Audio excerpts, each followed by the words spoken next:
Alors déjà, bienvenue à tous. Comme je l'ai dit tout à l'heure, merci de me rejoindre pour le webinaire qu'on organise avec Go Studio Australia aujourd'hui à 17h pour les gens qui ont un projet de partir en Australie. Je me présente, je suis Benjamin. Ça fait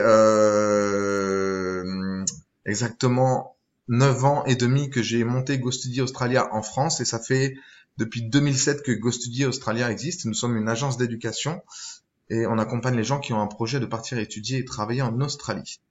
Voilà, donc nous sommes basés en France et on verra à la fin un petit peu où est-ce que nous sommes basés, pourquoi partir avec nous, etc. et pourquoi choisir l'Australie, etc., etc. Est-ce que tout le monde est prêt? Oui. Nickel, très bien. Donc du coup, voilà, je me présente Benjamin. On est parti.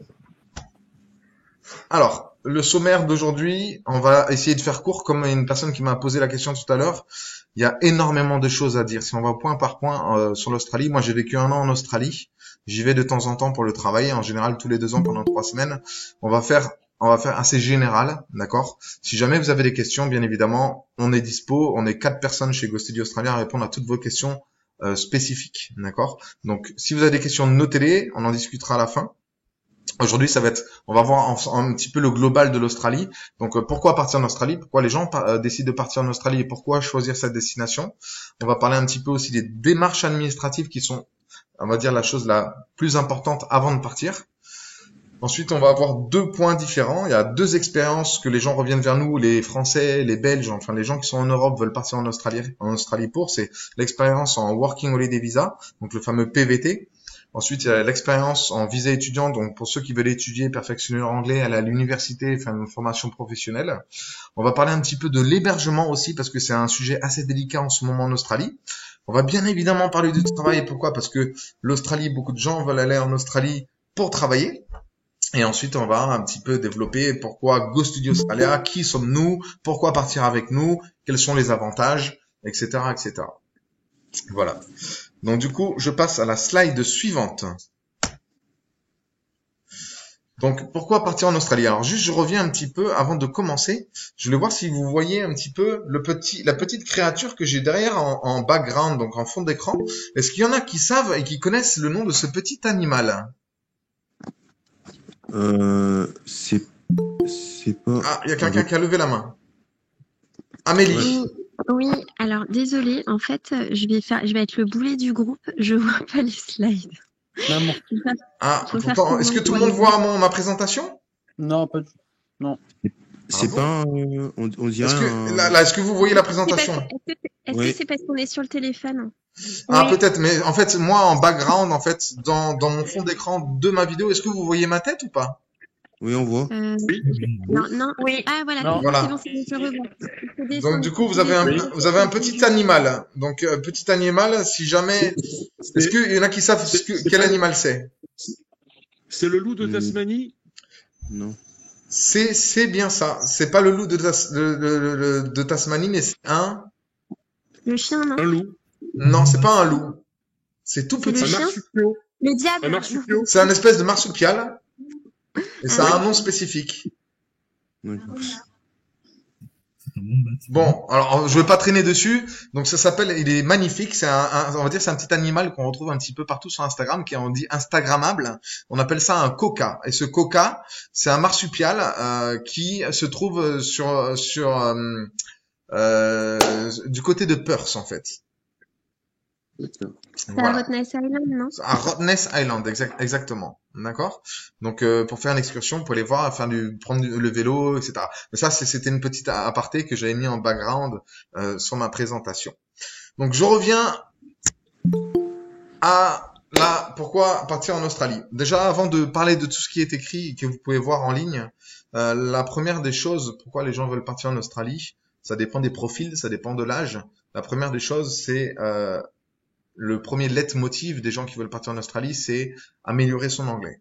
D'accord? Ça dépend si c'est pour une expérience de tourisme ou pas, mais nous, aujourd'hui, on va pas parler d'une expérience tourisme, on va plutôt parler, comme je l'ai dit un petit peu plus haut, de l'expérience en Working Holiday Visa, en PVT ou en visa étudiant. Et pourquoi pas travailler en Australie aussi.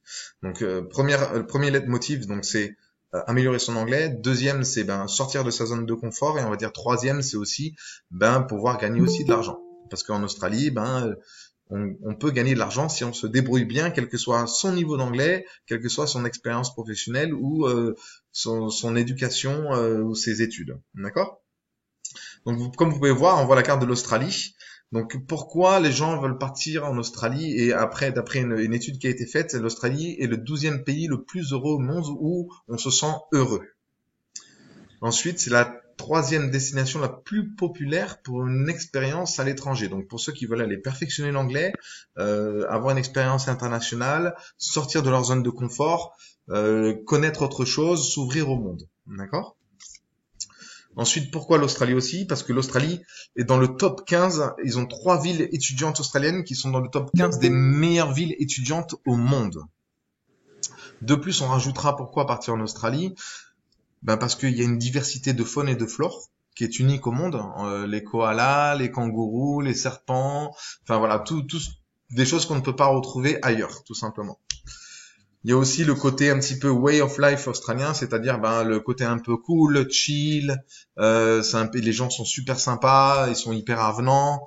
On se sent assez rapidement chez soi en Australie, contrairement à différents autres pays.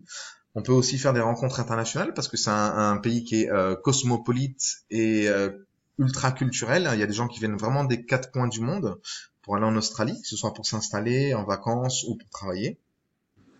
La qualité de vie, elle est incomparable à presque aucun pays en termes de nourriture, de logement, de salaire, de tout ce qui va avec.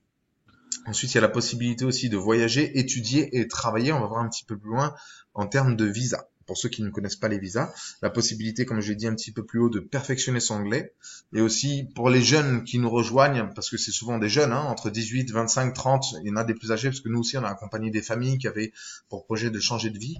C'est bien évidemment de perfectionner son anglais, comme j'ai dit tout à l'heure. Donc un atout sur son CV, parce qu'avoir une expérience internationale de nos jours, ça compte.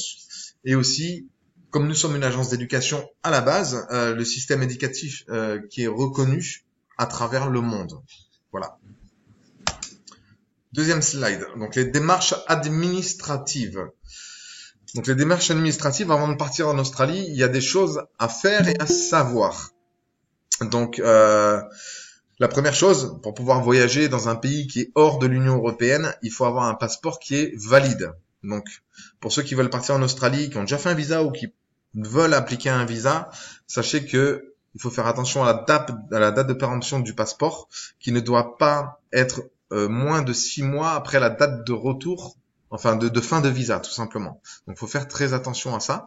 Sachez que le coût d'un passeport, si vous ne l'avez pas fait encore, il est à peu près de 86 € en préfecture ou en mairie. Maintenant, c'est dématérialisé un petit peu en mairie, parce que moi, par exemple, j'ai fait mon passeport récemment. Dans ma ville, il fallait attendre 3 mois pour avoir un rendez-vous pour faire le passeport. J'ai appelé une ville à côté et il me fallait 3 semaines. Donc la chose principale avant de partir ou de penser à l'Australie, c'est avoir son passeport en main qui est valable pendant 10 ans. Ensuite, les visas. Donc les visas en Australie, c'est pas comme aux États-Unis ou autres, on reçoit un papier à la maison, tout est en ligne et tout est électronique. Il faut bien choisir son visa en fonction de son projet. Et les délais d'obtention du visa, ils varient en fonction du visa aussi. Si c'est un PVT, un Working Holiday Visa ou un visa touristique, entre 1 jour, instantanément, ou 2 mois, ça dépend de l'immigration. Donc là, je vais faire appel à Elvire, 2 petites minutes, j'ai mes chiennes qui font les folles. Allez, sortez ça. Sortez. Ensuite, il faut bien évidemment, pour ceux qui veulent et qui prétendent conduire en Australie, il faut un permis de conduire. Donc, vous avez votre permis français, il est valable en Australie.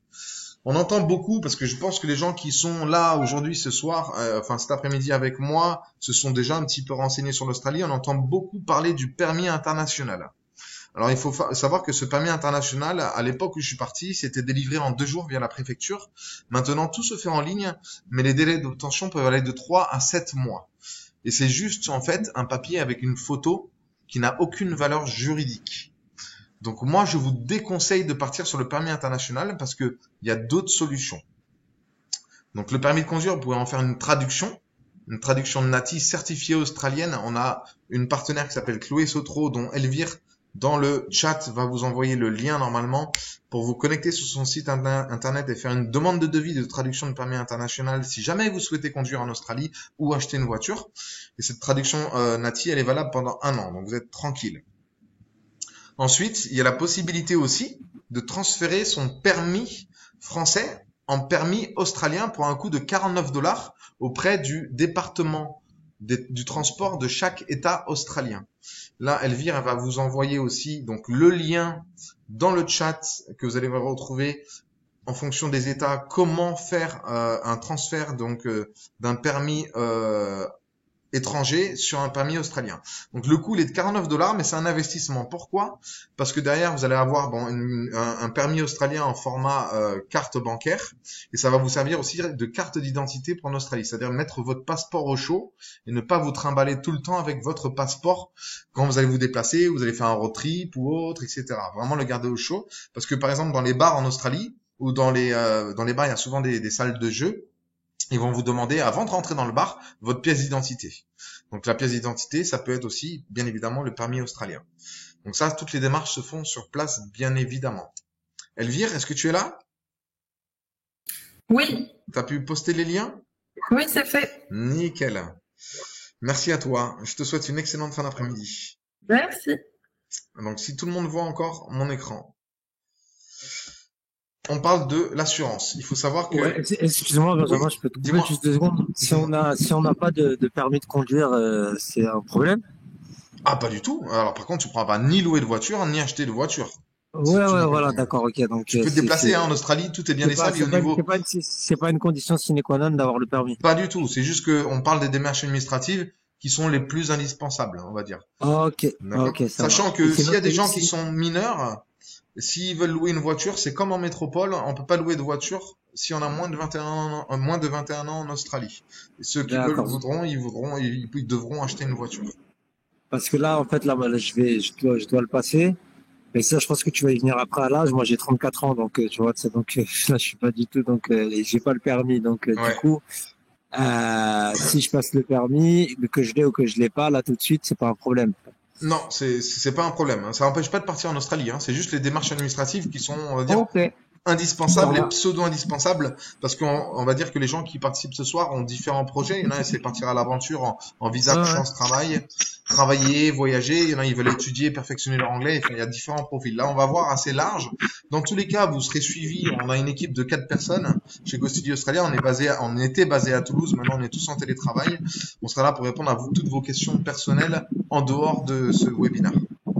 Il faut D'accord. savoir qu'en partant en Australie, votre carte vitale, elle ne vous couvre pas en Australie.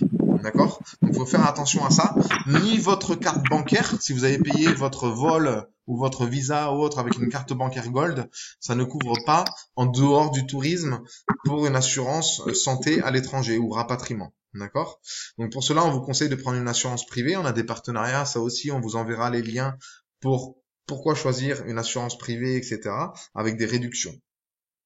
Pour ceux qui partent en visa étudiant, ils ont une assurance étudiante obligatoire. On le verra un petit peu plus loin dans la présentation.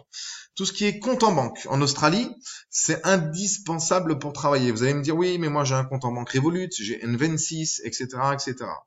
Malheureusement, les Australiens, si vous allez travailler en Australie, les employeurs ne vont pas vous payer ni sur un compte en banque français, donc européen, ni sur un compte en banque en ligne européen, comme Revolut ou autre, ou Boursorama et compagnie. Donc, il sera indispensable d'ouvrir un compte en banque en Australie. En général, les frais de gestion d'un compte en banque en Australie s'élèvent à 4-5 $ par mois. En passant par Go Studio Australia, nous, on vous ouvre votre compte en banque avant le départ et vous avez les frais de gestion qui sont offerts pendant 1 an. Et en plus de ça, comme on vous l'ouvre avant le départ, vous avez la carte bancaire normalement, ça dépend des délais, qui est, une fois que vous arrivez sur place, elle est prête, vous allez la collecter à la banque pour activer votre compte. J'en viens à la carte SIM au niveau administratif. Il faut savoir qu'il y a beaucoup de gens, on le voit beaucoup sur les groupes Facebook, etc., etc. Les gens, ils veulent partir avec leur numéro de téléphone free parce que c'est valable en Australie et compagnie. Alors, ça peut être une chose, mais c'est indispensable aussi d'avoir une carte SIM avec un numéro australien. Pourquoi? Parce que si vous postulez pour du travail en Australie, votre employeur ne va pas vous contacter sur votre numéro français s'il voit que c'est un numéro international. Il vous contactera uniquement sur votre numéro australien si vous en avez un sur votre CV. De plus, comme vous le savez de nos jours, tout ce qui est bancaire, tout ce qui est administratif au niveau des impôts, etc., tout maintenant reçoit sur nos téléphones portables des codes. Si par exemple vous n'avez pas un numéro de carte SIM australien, pour vous envoyer votre code pour débloquer un paiement ou autre, et ils vous enverront pas votre code sur un numéro français. Donc il est impératif d'avoir un numéro australien, donc une carte SIM australienne. Les forfaits ils varient entre 30 et 50 $ par mois en fonction de la data que vous souhaiterez, donc du nombre d'internet que vous souhaiterez par mois. Et ça marche soit par forfait, donc vous êtes engagé sur 3, 6 mois, 1 an, ça c'est vous qui voyez, soit vous prenez des cartes prépayées, vous rechargez dès que vous avez plus de crédit. Qu'est-ce qui fait partie de nos services aussi Go Studio Australia gratuit pour les gens qui partent étudier avec nous, qui prennent un package, on va voir un petit peu plus loin. On vous envoie une carte SIM gratuite avec un numéro prédéfini et avec un forfait pendant 1 mois avant votre départ, donc livré chez vous avant le départ. Ensuite, au niveau administratif, bien évidemment, il faut penser aux billets d'avion. On peut pas aller en Australie en bateau, à moins que ça prenne 2-3 mois. Donc le billet d'avion, il faut y penser. Donc les compagnies aériennes, un aller-retour, c'est actuellement, à l'époque c'était un petit peu moins cher, mais depuis le Covid, c'est entre 1500 et 2000 € aller-retour. Sachez que vous n'êtes pas obligé de prendre un billet aller-retour. Un aller simple suffit. Souvent, les gens qui partent en Australie, ils arrivent sur une destination, ils veulent revenir en métropole ou passer par l'Asie. Vous n'êtes pas bloqué sur une seule ville. Même si il y a des agences qui proposent avec billet aller-retour modifiable sans frais ou destination de retour sans frais, etc., etc. Donc ça, c'est les modalités administratives à penser avant de partir en Australie, avant de faire même son visa. D'accord ?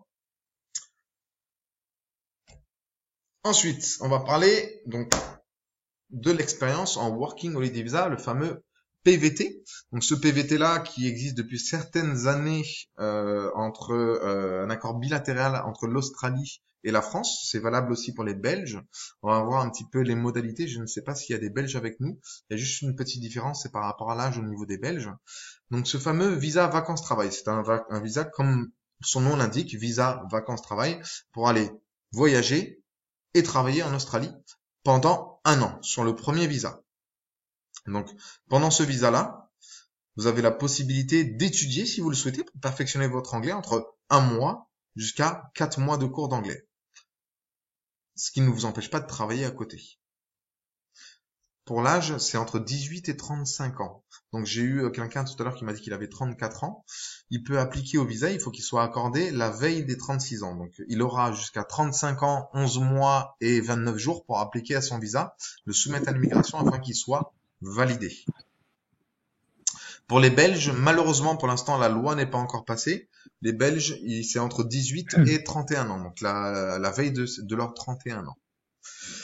Ce visa-là, alors je fais un petit peu un mix de tout. Ce visa-là, il dure donc jusqu'à 3 ans. On peut le renouveler jusqu'à 2 fois, ce qui n'était pas le cas à l'époque. Avant, on pouvait le renouveler jusqu'à 2 fois uniquement. Maintenant, c'est 3 fois, sous certaines conditions. La condition pour obtenir le deuxième Working Holiday Visa, c'est de travailler 3 mois, exactement 88 jours, dans le secteur primaire, donc tout ce qui est pêche, agriculture, mine, ferme, etc., etc. D'accord? Et dans certaines régions d'Australie uniquement, il faut faire attention aux codes postaux. Pour ça aussi, on pourra vous conseiller si vous le souhaitez. Si jamais vous aimez votre vie en Australie, que vous avez fait la première année, que vous êtes parti sur la deuxième année, et que vous dites « Ah, ben j'ai envie de rester une 3e année, parce que je kiffe ma life, et que j'ai envie de rester là-bas, que je me suis fait des amis, et peut-être que j'ai envie de m'installer là-bas, je viens de me donner des chances de trouver un employeur ou autre. » Vous avez la possibilité de faire ce fameux 3e visa vacances-travail si vous justifiez de 6 mois de travail dans le secteur primaire durant le 2e Working Holiday Visa. D'accord ? Ensuite, au niveau des frais et au niveau administratif pour pouvoir appliquer à ce fameux Working Holiday Visa en fonction de ce que j'ai dit sur la gauche, au niveau de la durée de l'âge et de ce qui est possible au niveau des cours d'anglais si on souhaite perfectionner l'anglais sur place, le visa Working Holiday, il ne coûte pas 510 $ australiens. Il y a un petit souci sur la présentation, elle n'a pas été mise à jour, mais c'est pas grave. Il coûte 635 $ australiens. Pourtant, on l'avait revu là, la présentation et ça m'a sauté aux yeux, j'ai oublié. Donc, il coûte 635 $ australiens. C'est-à-dire que tous les ans, ils révisent le prix du visa Working Holiday, donc l'immigration australienne, et depuis le 1er juillet 2023, il est à 635 $ australiens. On va dire ça fait aux environs de 340-350 € à payer en ligne sur le site de l'immigration australienne. Pour pouvoir appliquer à ce visa vacances-travail, il faut bien évidemment un passeport valide, comme on l'a vu un petit peu plus haut dans les démarches administratives. Et si possible, ce n'est pas encore obligatoire, parce que nous, on accompagne les gens sur leur visa, notamment Working Holiday, et on ne met pas forcément de preuve qu'il y a bien 5 000 $ de côté sur leur compte. C'est mieux si on le met, mais si on le met pas, ça n'empêche pas d'avoir le visa. Donc, au moins avoir 3 500 € de côté au moment de son départ. Pourquoi? Parce que ça permet de pallier le temps que vous arriviez sur place, vous allez avoir des petites dépenses, les transports, le temps de trouver un travail, etc., etc. C'est juste pour avoir un confort financier pour pas se retrouver dans la panade. Le fameux Working Holiday Visa, en fonction comme ça en ligne, ça s'obtient instantanément et ça va parfois jusqu'à 2 semaines maximum. C'est très rapide.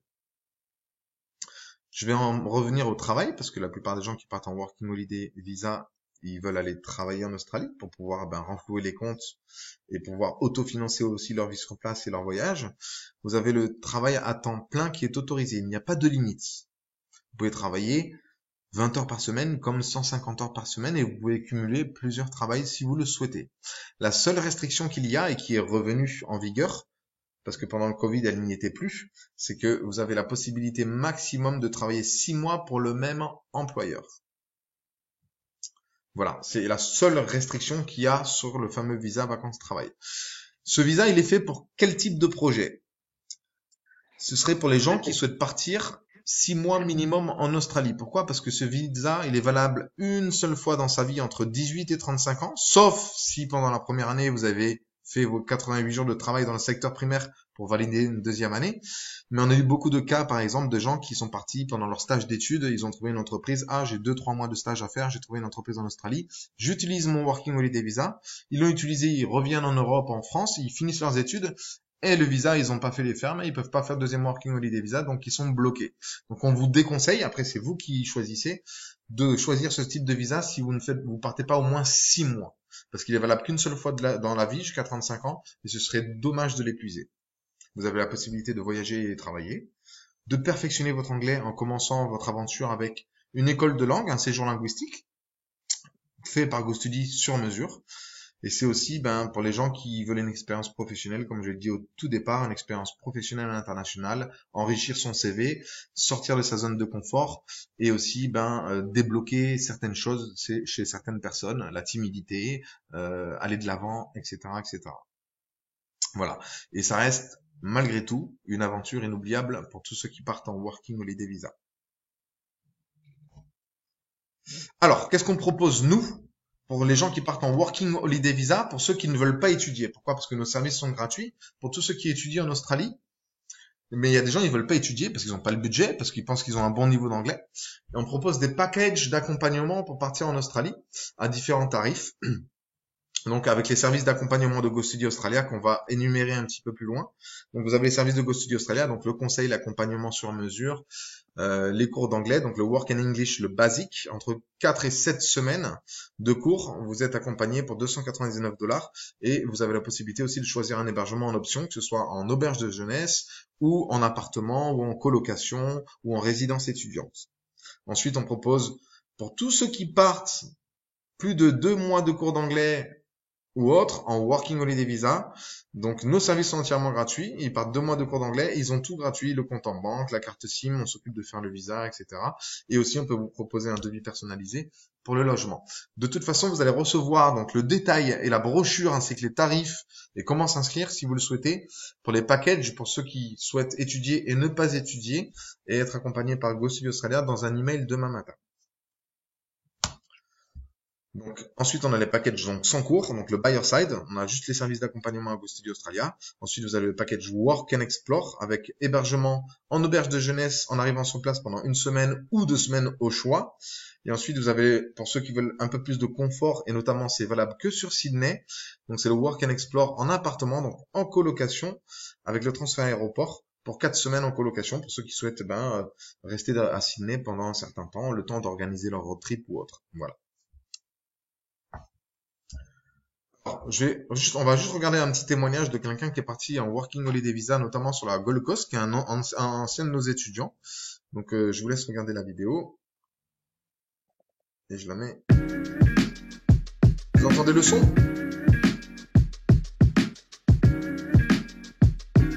Du coup, je dirais que l'Australie, c'est vraiment un pays idéal pour ça parce que c'est vraiment un pays de backpackers. Tu rencontres des gens super facilement, des gens de nationalités différentes à chaque fois.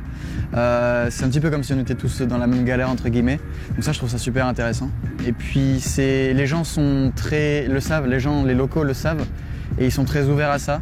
Ils savent quand t'es étranger, tu leur dis « Ah, t'es un backpacker, etc. Tu viens d'où ?» Ils sont très intéressés et ouverts à toi. Et ils t'aident avec grand plaisir à chaque fois. Donc c'est une mentalité aussi qui est faite pour accueillir des gens comme nous. Puis surtout aussi au niveau des offres d'emploi. T'es pas obligé d'avoir beaucoup d'expérience. Tu peux être vraiment le novice pur et clairement te débrouiller, avoir un très bon salaire sans problème. Il suffit d'être motivé, pas forcément obligé d'avoir un niveau d'anglais extrême dès le début, clairement, ça c'est sûr, je m'attendais pas à ça d'ailleurs. Quand je suis arrivé en premier, je me rendais pas compte personnellement. J'avais du mal à m'en rendre compte que j'étais littéralement quasiment à l'autre bout du monde. C'était assez bizarre, c'est très compliqué d'expliquer, même en français. J'ai très vite fait des rencontres et je me suis très vite senti à la maison finalement. Je me suis senti très vite bien entouré avec beaucoup de gens qui étaient comme moi, que ce soit des Français ou d'autres nationalités. Et j'avais pas forcément de peur, mais évidemment quelques petites appréhensions au début. Je me suis dit, est-ce que je vais avoir un assez bon niveau d'anglais? Est-ce que je vais me débrouiller pour le boulot, etc. Et finalement, les gens sont tellement ouverts par rapport à ça. Tu fais des rencontres si facilement que, au final, tu te sens très très vite à la maison. Alors, ce que je dirais, ce serait de évidemment bien préparer son voyage. Évidemment, mettre un petit peu de sous de côté, essayer de faire ça le mieux possible pour avoir le moins de soucis arriver là-bas. Et ce que je dirais aussi, ça c'est un de mes meilleurs amis en France qui lui est parti aux États-Unis, qui m'a donné ce conseil et que j'essaie d'appliquer le mieux possible et pour l'instant je ne regrette pas. C'est vraiment de dire oui à tout, d'accepter les sorties, d'accepter de tester n'importe quoi, même si on n'a pas envie, et d'éviter d'être trop dans sa bulle, dans sa chambre, en ayant peur, etc., en ayant peur de ne pas parler suffisamment bien anglais, etc. Et ce conseil qu'il m'a donné là, que j'essaie d'appliquer le mieux possible, et je pense qu'on regrettera jamais de créer des souvenirs, donc clairement c'est ce que j'essaie de faire et je regrette pas une seule seconde pour le moment.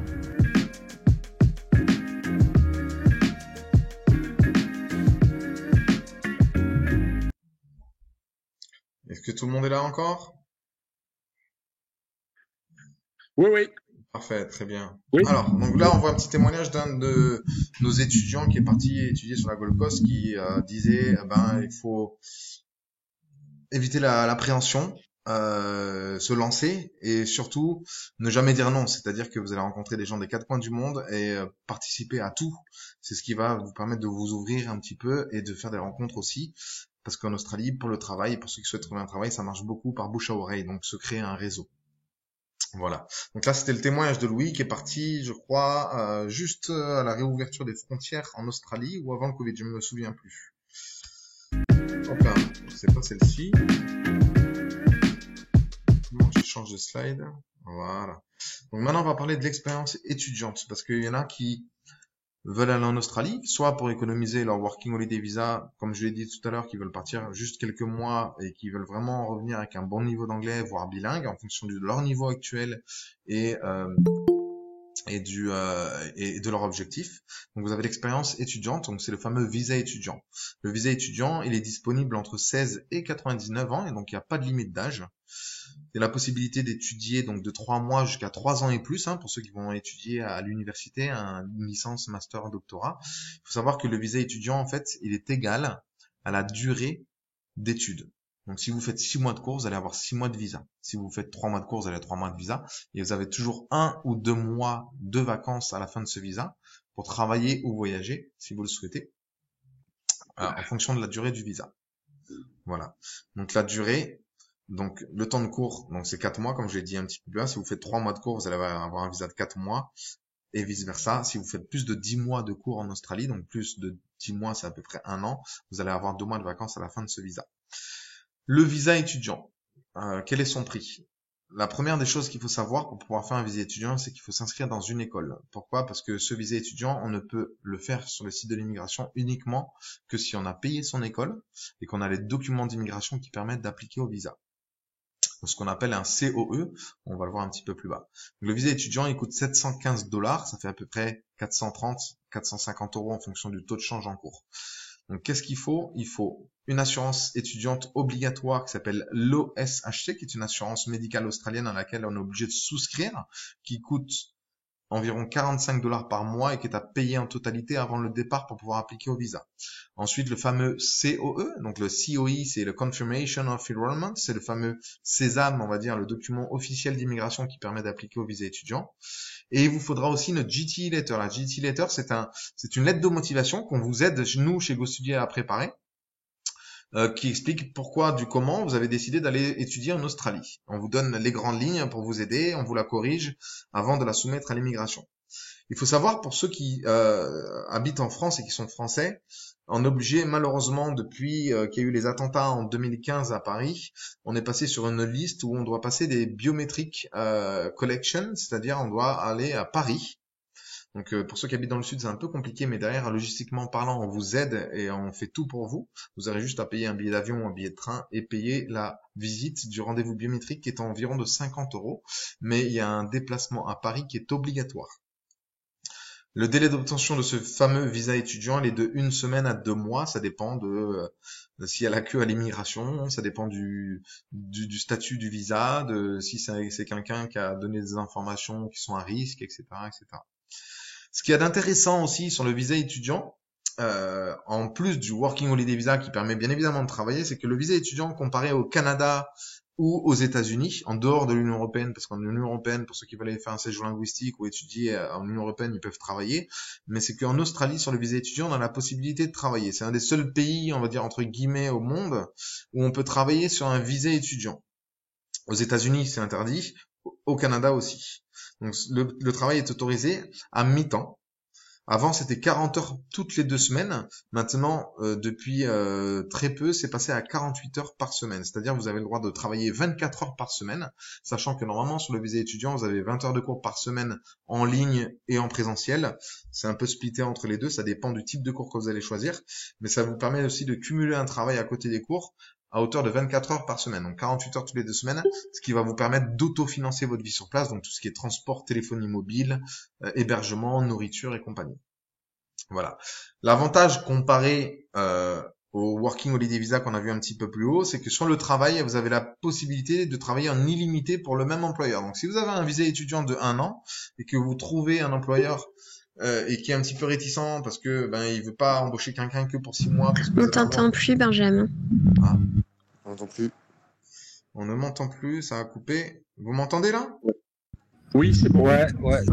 C'était depuis quand vous m'entendiez pas? Ça a duré les 15 dernières secondes. Là.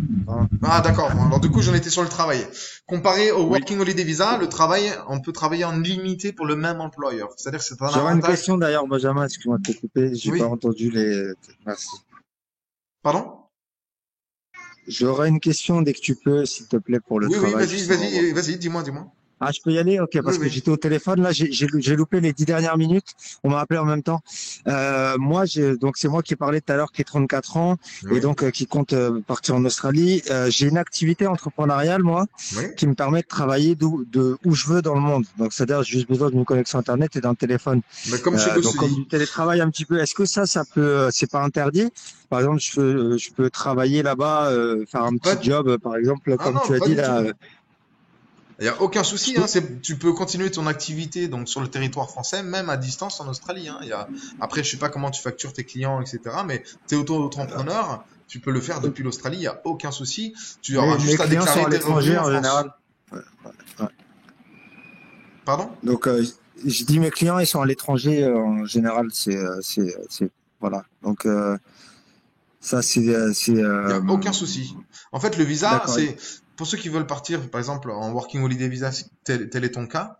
Ce que je veux Ouais. dire, c'est tu n'es même pas obligé de travailler. C'est si tu pars en Working Holiday Visa, c'est un visa vacances-travail, t'es pas obligé de travailler en Australie. Si tu veux juste faire 1 an de vacances et gérer ton activité en France depuis l'Australie, eh ben tu gères ton Australie et tu vis ta vie en Australie tranquillement. T'as 1 an de vacances, si tu le souhaites. D'accord, je suis pas obligé de refaire le waiters ou un truc dans le genre. Pas ou- du tout, pas du tout. Après, si tu as envie de gagner de l'argent, tu peux travailler, bien évidemment. D'accord. Et évidemment, si je veux refaire une deuxième année, il faut faire les 4 mois. Par exemple, si je fais uniquement les 4 mois pour renouveler une seconde année, C'est le 3 mois, c'est Euh, 88 jours exactement. oui, les 88 jours, voilà, c'est OK pour renouveler une deuxième année. Ils Tout feront à pas fait. de. Tout à fait. OK, ça marche. C'est tout pour moi. Je te remercie beaucoup, Alors, il y avait Benjamin. d'autres questions parce que j'ai vu que Albert et je crois Amélie avaient levé la main. Parce que moi j'étais Oui. sur ma présentation. Amélie? Bah, sinon, il avait levé la main avant moi. Enfin, Oui, mais il comme avait j'ai pas levé vu. la main. Albert, allez, j'écoute Albert. Vas-y, Albert, et Oui. après, je vais.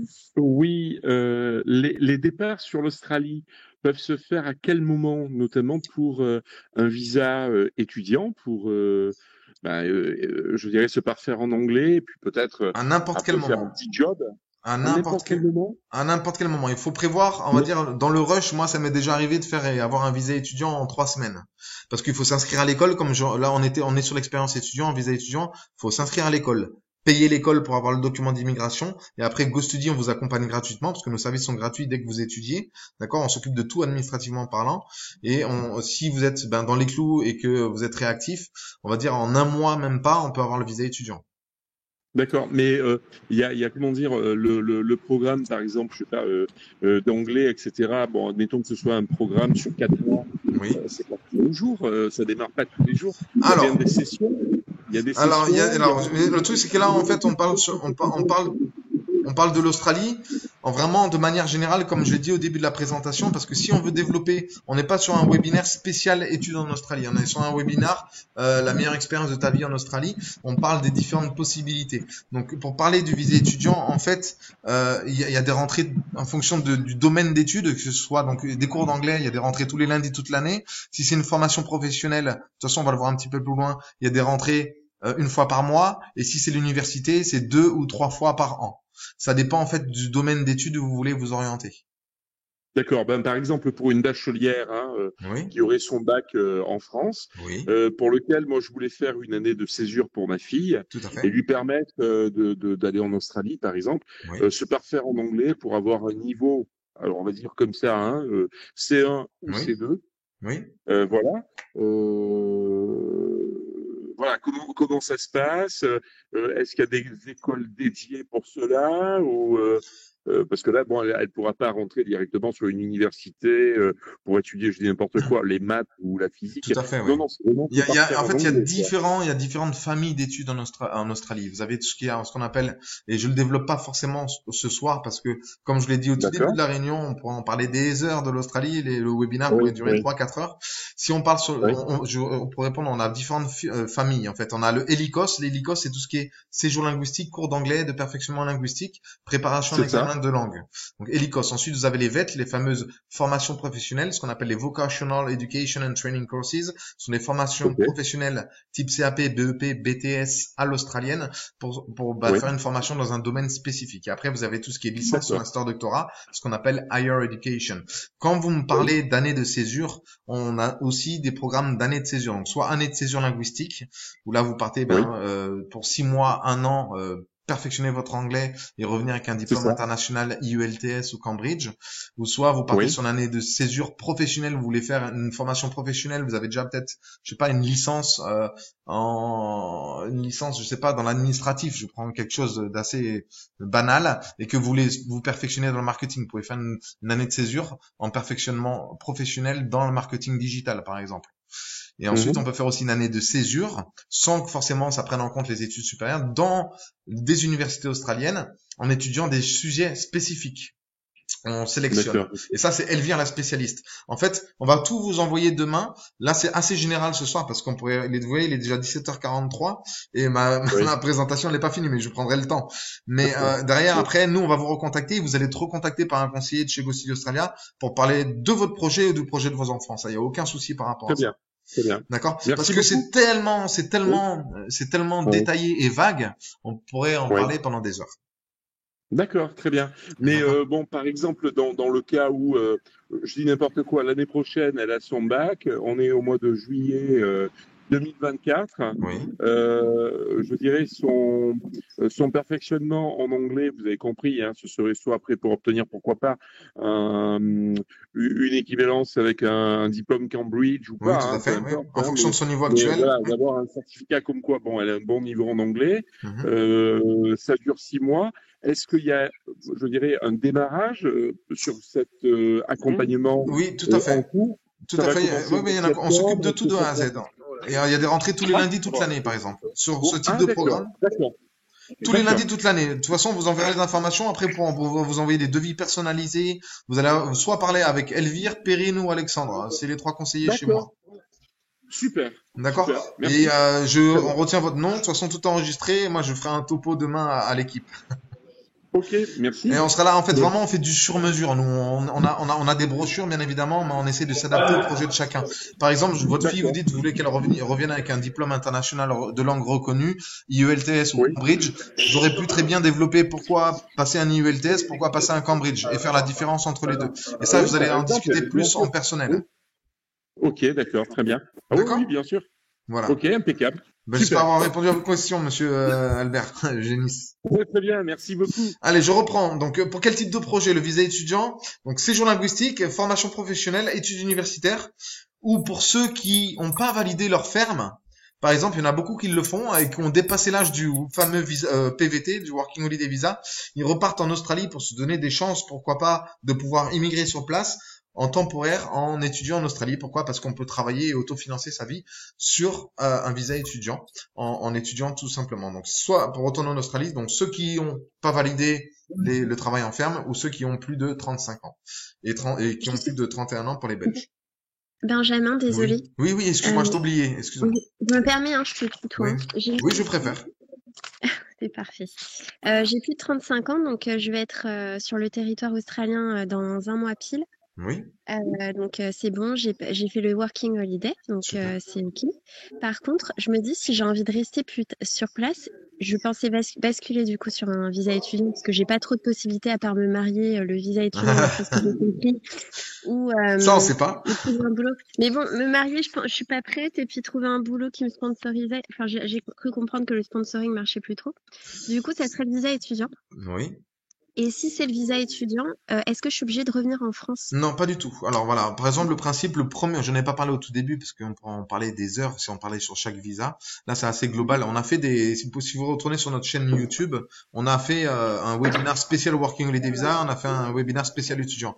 En fait, le premier Working Holiday Visa, on est obligé d'être hors territoire australien. Pour tous les autres visas, en dehors du touriste et du Working Holiday Visa, tu peux rester sur place, donc enchaîner ton PVT avec un visa étudiant sans sortir du territoire australien. Ah, super. Donc, à ce moment-là, ce que je ferais, c'est que si Elvire ou toi peuvent mettre les contacts parce que je crois que vous avez une antenne. On a des bureaux à Sydney, à Brisbane, à Melbourne, à Gold Coast, à Perth. À Perth, j'irai à Perth une fois. Et à Perth, on a une conseillère française qui est la manager du bureau de Perth qui s'appelle Astrid. Mais de toute façon, derrière, à la fin, vous verrez. J'ai déjà eu sur Messenger, je l'ai eu. Qui ça, Astrid? Oui, Astrid, elle m'a dit de la contacter dès que j'arrivais. Voilà, tout à fait, ouais. En fait, il y a plein de possibilités. Ce que je veux dire, ce soir, sans développer tout, on pourrait rester 3 heures. Non, mais je posais la question parce que comme tu parlais du visa, en fait, étudiant, tu disais par rapport à la France, comme quoi il fallait à Paris et tout ça, pour les empreintes, je me suis dit, mince, ça veut dire qu'il faut que je décide de dévier, il faudrait que je revienne en métropole. Non, du tout. Ça, c'est pour les gens qui appliquent au visa depuis la France. Si tu es en Australie, tu n'auras pas les biométriques à faire. Par exemple, le rendez-vous biométrique avec les empreintes de tes mains et de ta face. Il y avait Andy. Ouais, excuse-moi, j'ai encore une question. J'ai encore reçu un appel pendant le truc.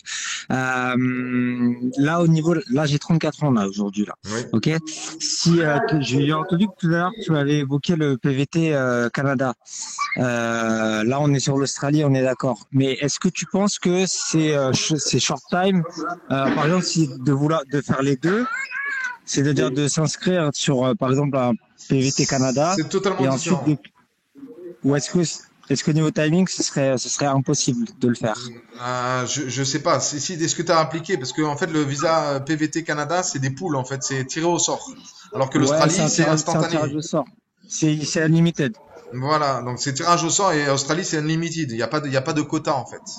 Donc D'accord. le mieux, ce serait peut-être partir au Canada et revenir avant tes 36 ans, grosso modo, appliquer à ton visa Working Holiday et après, parce que si tu appliques la veille de tes 36 ans, tu peux rentrer la veille de tes 37 ans en Australie parce que le visa ou PVT, il est valable pendant 1 an, donc tu dois l'activer dans les 1 an suivants là où il a été accordé. Suivant l'inscription, d'accord. Voilà. Et après, il se déclenche pendant 1 an à partir du moment où tu rentres sur le territoire australien. Ouais, oui, et parce qu'il n'y a pas un truc où il faut pas être parti dans un autre pays, dans le cadre d'un working holiday, Non. si on veut passer en Australie. Ah, ok. Donc on peut faire les deux. Admettons, je pars au Canada avant ou je pars en Australie avant. Ben là, vu ton âge, il faudra Euh, partir au Canada avant, à mon avis. ouais, il faut que je sois accepté. Si je comprends S'il bien. a Faut que je accepté, tire au donc sort. après, c'est à toi de voir, ouais. Ouais, c'est ça, ok. 1er avril Dans tous les 93, cas, tu c'est peux ça. appliquer aux deux, même payer ton visa, être sûr d'avoir ton visa Working Holiday. Par contre, si tu n'utilises pas ton visa, tu vas pas le déclencher en entrant sur le territoire australien dans les 1 an impartis à partir du moment de la date d'acceptation. Tu pourras le refaire, ton Working Holiday visa, avant tes 36 ans, d'accord? Ouais, Mais il faudra repayer le visa. Donc, tu auras d'accord. $635 de perdu. Ouais, non, mais c'est pas l'oseille qui me fait peur, c'est au niveau du tirage au sort, là, du Canada, mais ça, Ah ben ça, on je suis aura pas, l'occasion d'en on parler, fait un petit peu de au... Canada, mais moi, je suis pas un spécialiste du Yes. Canada. On reste sur l'Australie. Allez, on reste Si sur je pars en l'Australie. Australie, Voilà, on parlait merci, de l'expérience étudiante. Et donc l'expérience étudiante va revenir à Monsieur Albert qui parlait justement des différents domaines d'études qui existent en Australie. On en a discuté, c'est un petit peu un nom grec, ça s'appelle Helikos. Donc tout ce qui est cours d'anglais, donc vous pouvez étudier donc l'anglais général, l'anglais du travail, donc l'anglais des affaires, faire une préparation à un examen international de langue pour avoir un plus sur votre CV, donc l'IELTS ou préparer un Cambridge qui lui est un diplôme qui est valable à vie. Vous pouvez aussi faire une expérience en demi-paire pour ceux qui veulent avoir un hébergement et travailler dans une famille sans être rémunéré, parce que le demi-paire n'est pas rémunéré, mais vous avez les cours d'anglais, plus vous êtes nourri, logé, blanchi et vous avez une expérience dans une famille australienne. Ensuite, vous avez différents types de cours d'anglais, donc anglais plus créativité, anglais plus informatique, etc. Il y a plein de choses qui sont proposées en Australie. Et vous avez aussi donc dans la famille de l'Helikos, vous avez le English for Academic Purposes. Ça, c'est pour les gens qui veulent aller faire des études supérieures en Australie, qui n'ont pas le niveau d'anglais, parce qu'il faut un certain niveau d'anglais pour intégrer donc une licence, un master, un doctorat en Australie, et qui vont passer par ce type de cours d'anglais pour pouvoir prétendre à appliquer à une formation d'études supérieures. Vous avez ensuite les formations professionnelles dont je vous ai parlé tout à l'heure, qui se déroulent sur 9 mois, 12 mois, 1 an, 2 ans. Différents niveaux d'études, donc certificate 2, 3 and 4, donc c'est l'équivalent, on va dire, du lycée, si vous voulez, jusqu'au certificat 4, c'est l'équivalent d'un bac, on va dire c'est du bac pro. Ensuite, vous avez le diplôme niveau bac plus 1 et advanced diploma. Savoir que les formations professionnelles, on peut trouver dans tous les domaines, donc le marketing, le business, on peut faire une formation professionnelle pour devenir soudeur, on peut être maçon, on peut être charpentier, enfin il y a vraiment là une famille de formation professionnelle qui existe en Australie, qui est hyper importante. Ça, si vous voulez en discuter, n'hésitez pas à nous rappeler, parce que ça peut être un plus. Il faut juste avoir un niveau minimum en anglais pour pouvoir intégrer ce type de formation professionnelle, parce que c'est de l'anglais un petit peu plus poussé que juste du perfectionnement linguistique. Voilà, il y a différents niveaux d'anglais qui sont demandés. Pour ceux qui ont le bac, donc soit ils passent par un diplôme, advanced diploma, bac plus 1, bac plus 2, ce que je vais appeler l'équivalent d'un BTS, un DUT à l'heure actuelle. Et ceux qui ont, par exemple, le monsieur Albert qui parlait tout à l'heure, sa fille va être diplômée du bac l'année prochaine et qu'elle va aller à l'université, elle peut faire un bachelor, donc qui est une licence en première année, deuxième année, troisième année. Un graduate diploma, graduate certificate qui est un master 1 ou 2 et derrière suivre avec le master 2 en Australie et après on peut aller encore plus haut avec un PhD, donc un doctorat. Donc voilà un petit peu la famille des études en Australie qui sont Si proposées. si on a aucun diplôme traditionnel, mais qu'on veut pas refaire son anglais, prendre des cours, il y a des cours du soir, enfin des Alors, cours comme ouais, pour adultes un petit peu. oui, cours du soir, cours pour adultes, adapté à votre niveau d'anglais. Et ça, pareil, je vais pas développer ce soir parce que si je pars sur la famille et l'Écosse, c'est encore 1h30 de présentation. Ça marche. Mais ça, Ok, dans ok. tous les cas, Il y a vous aurez les possibilité. coordonnées des conseillers et ils vous recontacteront pour faire un suivi après le webinaire, savoir si vous avez un projet, si vous avez des questions, si vous voulez être accompagné par Go Studio Australia, etc., etc. Yes. D'accord? Je te remercie. Mais Ouais. c'est accessible à tout le monde. Nous, en fait, on est des experts de l'éducation en Australie. Moi, ça fait plus de 12 ans que je fais ça. Et on saura vous guider, en fait, sur le bon choix par rapport à votre budget, à là où vous voulez aller, à votre projet derrière, à plein de choses, en fait. On ne vend Ok, pas ok. juste un produit en ligne, en fait. On est là, vraiment, on fait de l'accompagnement sur mesure. Merci Benjamin. Pas rien. Donc ensuite, l'expérience étudiante, ben, je vais le développer, mais on va le revoir rapidement parce qu'après, sinon, ça va couper parce que je crois que c'est que 1h et demie max la présentation sur Google Meet. Donc l'expérience étudiante, les cours d'anglais. Donc comme je l'ai dit tout à l'heure, on peut revenir avec Monsieur Albert. Les rentrées, ça peut être jusqu'à 52 rentrées par an parce que c'est toutes les semaines, tous les lundis. La durée, c'est de 12 semaines à 36 semaines et plus. Vous pouvez faire 1 an d'études d'anglais. Donc, les familles d'anglais, on parlait d'anglais général, de l'anglais des affaires, une préparation à un examen international de langue, etc., etc. En général, les cours d'anglais se passent sur un emploi du temps de 20 heures par semaine, donc cours du jour ou cours du soir, il y a même des cours d'après-midi. Donc vous pouvez switcher en fonction des écoles. Si une école elle a les deux plannings et qu'elle propose des cours du jour et des cours du soir, vous êtes inscrit sur les cours du jour pour démarrer, que vous trouvez un job, que vous travaillez la journée, vous pourrez switcher sur les cours du soir et vice versa. Ça, oui. Une dernière petite question, si ça ne vous dérange pas. Non, il n'y a pas de Je souci. voudrais pas non plus Mais les questions, c'était plus sur la fin, en fait. fait. C'était pour ça. Très bien. Dites-moi. Est-ce qu'il existe en Australie des études d'architecture? Oui. Architecte Oui. et architecte d'intérieur, hein, c'est deux métiers. Tout à fait. Interior design, oui, tout à fait, ça existe. Il existe dans le domaine de l'université, mais aussi en formation professionnelle. D'accord.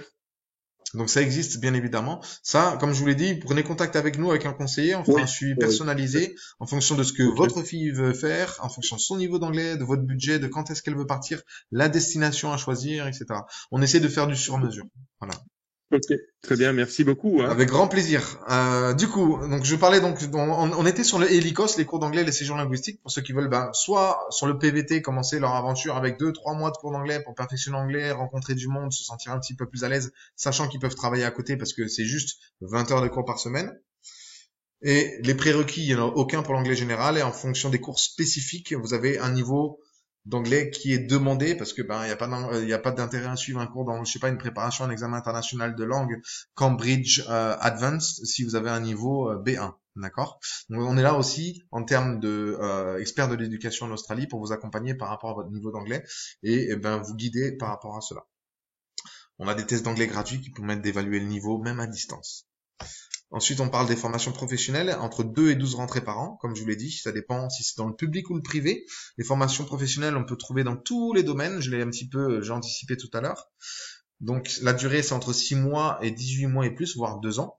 Ça dépendra aussi du niveau d'études, donc certificat 2, 3, 4, diplôme, advanced diploma. Donc, on parle de CAP, BEP, BTS, donc surtout formation professionnelle dans des domaines spécifiques. Je reprends le certificat 2, 3, 4, c'est équivalent, si vous voulez, collège, lycée, donc on va dire BEP, CAP, et le niveau diplôme, advanced diploma, bac plus 1, bac plus 2. Sachant que si vous faites ça en Australie, par exemple, vous faites un diplôme ou un advanced diploma, bac plus 1, bac plus 2, vous avez décidé de ne pas aller à l'université, vous pouvez faire valoir vos crédits, donc sur le diplôme et advanced diploma, pour intégrer une 3e année en université si vous le souhaitez. Les tarifs, je l'ai pas vu tout à l'heure, mais les tarifs, on est sur du 3 800 € à l'année, jusqu'à 10 500 €. Ça, c'est plus dans le domaine des écoles de formation professionnelle publiques. Donc, pourquoi faire une formation professionnelle en Australie? Avoir un diplôme australien, c'est toujours un plus sur le CV. Avoir une expérience internationale. Pourquoi pas se spécialiser dans un domaine spécifique et avoir une plus-value par rapport au diplôme qu'on a en France? Et aussi, bien évidemment, avoir un visa de travail qui permet de travailler en Australie, parce que le visa étudiant permet de travailler et ou de rester et retourner en Australie. Voilà. Donc les prérequis pour intégrer une formation professionnelle du type VET, donc VET, Vocational Education and Training Course, c'est un niveau en général B1, B2, ça dépend du degré de diplôme. Plus c'est haut, plus c'est élevé le niveau d'anglais prérequis. Et voilà, tout simplement. Comme je connais mon sujet, j'ai pas lu la diapo de droite à gauche. Voilà, l'expérience étudiante en université. Donc il y a 2 rentrées par an dans le public et un petit peu plus dans le privé, parce qu'il y a aussi des écoles universitaires et des universités privées qui se sont ouvertes, qui permettent d'étudier en Australie et d'avoir un diplôme internationalement reconnu. La durée, c'est entre 6 mois et 4 à 5 ans, en fonction de si vous faites une licence, parce qu'il existe des licences en 4 ans aussi. Les tarifs en euros, ça varie entre 12 000 et 35 000 euros l'année. Donc c'est un budget pour ceux qui veulent aller faire leurs études supérieures après le bac en Australie ou après une licence. Sachez qu'il y a des bourses d'études. Donc des bourses d'études, c'est pas la France qui finance les études, c'est en grosso modo, si vous voulez, des réductions en fonction de différents critères et en fonction des universités. Donc c'est un petit billet, mais derrière avoir une licence, un master d'une université australienne notamment reconnue, ce sera un plus pour vous sur le CV. Donc, et vous avez la possibilité aussi, si vous étudiez une licence ou un master, d'avoir un visa de travail derrière, donc le postgraduate visa, donc en study stream, qui vous permet d'avoir un visa jusqu'à 4 ans en fonction des études que vous allez faire en Australie. C'est-à-dire que vous étudiez par exemple une licence pendant 3 ans en Australie, derrière l'immigration vous autorise à appliquer au visa 485, qui vous donne un visa de travail pendant 2 ans en Australie. Ça, c'est pour les gens, c'est un plus pour ceux qui souhaitent immigrer en Australie. C'est pas un sujet que je vais développer parce que c'est assez délicat et que je vous donne pas mal d'informations aujourd'hui, mais ce sera quelque chose qu'on pourra discuter éventuellement ensemble sur un autre webinaire ou avec votre conseiller si vous reprenez contact avec nous. Donc, comme je l'ai dit, il y a différentes choses. Il y a aussi à l'université le semestre universitaire qu'on appelle le gap year. Si vous voulez pas aller juste apprendre l'anglais et vous avez un bon niveau d'anglais, vous pouvez aller étudier à l'université avec des Australiens et faire une année de césure ou un semestre de césure. L'emploi du temps est assez léger, c'est entre 12 et 15 heures par semaine, donc sur le système anglo-saxon à l'université. Pour le niveau d'anglais, pour étudier à l'université, il faut un niveau d'anglais C1, donc on va dire avancé. Mais il y a la possibilité, comme on l'avait vu avant, de faire une remise à niveau, si vous voulez packager, c'est-à-dire faire une remise à niveau. Par exemple, vous avez un niveau B2 et vous avez besoin d'un niveau C1, on vous propose un package avec 3 mois de English for Academic Purpose, donc 3 mois d'anglais de remise à niveau pour intégrer ensuite en niveau C1 l'université, que ce soit en licence ou en master. Voilà. Ensuite, l'année de césure. Pareil, en gap year, ça, c'est pour avoir une expérience étudiante de 6 mois à 1 an. Avoir une expérience à l'international, je vais un petit peu passer dessus parce que c'est plus ouvert. Il y a différents, on les a vus tout à l'heure, j'en ai parlé. Donc, on a développé le gap year linguistique, donc tout ce qui est école d'anglais, séjour linguistique pendant 6 mois à 1 an, ce qu'on retrouve un petit peu partout, notamment pour les jeunes. Le gap year professionnel, avoir une formation professionnelle de 9 mois à 1 an, diversifier ses compétences dans un domaine spécifique. Et aussi le gap year académique pour ceux qui ont bon niveau d'anglais, qui savent pas s'ils veulent aller à l'université en France, faire une école de commerce, une école d'ingénieur, mais qui veulent prendre le temps de réfléchir. C'est plus pour les jeunes, on va dire, qui ont un niveau d'anglais déjà assez avancé et qui veulent être en immersion en université australienne et en contact avec des Australiens, tout simplement. Donc voilà, vous avez vu un petit peu sur l'expérience étudiante. Le logement, on va revenir là-dessus, c'est un point qui est assez important. Est-ce que tout le monde m'entend toujours ou pas? On est 30, on n'est pas trop descendu. Oui. Tout le monde est là. C'est bon. Le logement en Australie. Le logement. Voilà. Ouais, non, mais je demande parce que des fois, comme je parle beaucoup. Alors, le logement en Australie, c'est un point qui est assez important. Il faut savoir que depuis qu'il y a eu le Covid, l'Australie était fermée, etc. Et il y a eu à la réouverture des frontières, il y a tout le monde qui arrive en Australie, qui a sauté sur l'occasion, et il y a eu une pénurie d'hébergement en Australie. Donc, il faut faire très attention à ce point-là, sachant que c'est des choses assez délicates, l'hébergement. En Australie, vous allez plutôt, pour l'expérience Working Holiday Visa, partir en auberge de jeunesse, le temps de trouver quelque chose sur place. On vous propose aussi des colocations, des résidences étudiantes ou partir en famille d'accueil. Moi, au vu de mon expérience, ça fait 13 ans que je suis dans l'éducation à l'étranger. J'ai travaillé pour différentes sociétés avant de monter GoStudy en 2014, donc il y a 9 ans et demi. Je suis pas très famille d'accueil parce que j'estime que quand on a 18-19 ans, on a envie de voler de ses propres ailes, on n'a pas envie de se retrouver dans une famille avec des coutumes qui peuvent être différents ou respecter les choses. Ça fait partie pour moi de l'aventure, que ce soit en visa étudiant ou en visa working holiday. Donc je partirais plutôt sur une auberge de jeunesse, une colocation ou une résidence étudiante. On a des choix à vous proposer chez GoStudy Australia. Si vous voulez vraiment partir en famille d'accueil, on vous proposera des familles d'accueil, mais qu'avec certaines écoles où on est sûr d'avoir un bon retour sur les familles d'accueil. Pour l'hébergement, où chercher avant le départ, soit avec nous, si vous passez par nous, soit avec votre école, votre université, ou soit par vos propres moyens, donc via les différents sites de recherche comme Le Bon Coin, qui existe en Australie. Donc comme on peut voir un petit peu sur place, vous pouvez regarder avant, mais je vous déconseille de réserver un hébergement sur les marketplaces tels que Flatmates, Gumtree, etc. parce que des fois c'est pas très sécurisé. Il y a des gens qui sont pas de bon esprit, on va dire. Donc prenez quelque chose si vous partez à l'aventure juste pour une semaine ou deux et après vous verrez sur place. C'est très facile en Australie l'hébergement. C'est juste qu'il faut faire attention à la pénurie d'hébergement où c'est un peu galère parfois. Et parfois revoir son budget à la hausse et aussi quitte à ne pas rester en centre-ville, aller un petit peu plus en périphérie des villes. Donc voilà, donc réservez un hébergement avant le départ pour pas vous retrouver à la rue en arrivant sur place. Ça c'est assez important. Qu'est-ce qu'il y a à savoir? Donc ce qui se fait beaucoup en Australie, c'est très peu à moins qu'on ait le budget de prendre un appartement, c'est-à-dire prendre un bail et un appartement à son nom, etc. Parce qu'il faut payer l'eau, l'électricité, c'est assez cher. Et ça vous engage sur une certaine durée avec un lease. Donc un lease agreement, c'est-à-dire un bail.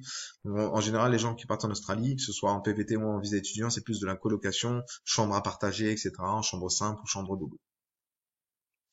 À savoir que le logement en Australie, c'est pas comme en France. On ne demande pas de garant en Australie. Ils vont plutôt vous demander une caution, ce qu'on appelle une bonde, qui est équivalente à 2 semaines, de 2 semaines à 4 semaines de loyer en avance. C'est-à-dire que si du jour au lendemain vous décidez de partir, eh ben, le propriétaire qui puisse se retourner, eh ben, il aura une caution et il pourra la garder le temps qu'il trouve quelqu'un si vous le laissez sur le carreau, tout simplement. En Australie, tout comme le travail, on va en parler un petit peu plus loin, le loyer se paye à la semaine ou toutes les 2 semaines. Voilà. Donc attention, réservez bien un Benjamin, hébergement. j'ai une question, excuse-moi, je te coupe. Non, vas-y. Ça te dérange pas, ça va? Non, vas-y. C'est par rapport au logement, justement. Ça, c'est ma plus grosse crainte là-bas. Donc, en gros, si t'as l'oseille, en gros, t'as l'appart. Directement, si tu payes pas, tu t'es éjecté. Non, c'est pas compliqué de trouver un appartement sur place. Ils demandent pas de garantie financière, en fait. Tu peux réserver ton logement. Ouais, c'est ça. Donc, si tu payes ton logement d'avance, donc à la semaine ou au mois ou c'est pas compliqué de trouver un logement sur Sydney ou sur si tu leur payes par exemple directement 3 mois de loyer directement dès que t'arrives là-bas, t'es tranquille. Oui, voilà, mais bon, moi je te déconseillerais de payer 3 mois en avance parce que si ça te plaît pas ou que tes colocataires te plaisent pas. Non, justement pour trouver un truc tout seul, c'est. Ah, de prendre un appartement à toi tout seul. Ouais, mais ça, tu vas avoir à payer l'eau, l'électricité, etc. Donc t'auras t'auras un bail en fait, ce qu'on appelle un lease. Ouais. Donc ça, c'est tout à fait possible. C'est aussi compliqué qu'à Paris? Non. Ah non, pas du tout. C'est pas aussi compliqué. Hein. Et tant que tu payes en avance, c'est comme moi. Moi, j'ai travaillé à Dubaï. À Dubaï, le loyer se paye 1 an à l'avance. C'est-à-dire qu'on paye le loyer 1 an à l'avance. Ouais, comme si tu faisais un garant bancaire. Ouais. Voilà, c'est ce qu'ils veulent. Là, si tu payes 3 mois en avance, peut-être qu'ils vont dire oui, etc. Mais toi, tu passes plutôt, si tu passes en hébergement, on va dire, tu vas avoir ton appartement, ce sera sur un lease et non pas juste une colocation ou une résidence étudiante. C'est-à-dire, en gros, tu peux pas, il y en a pas qui proposent des logements au mois comme ça. Ah si, mais ça c'est en fonction de quand tu veux rester, ça va voir sur place directement. D'accord, ok, ça va. Et nous on propose aussi des solutions d'hébergement, on va dire.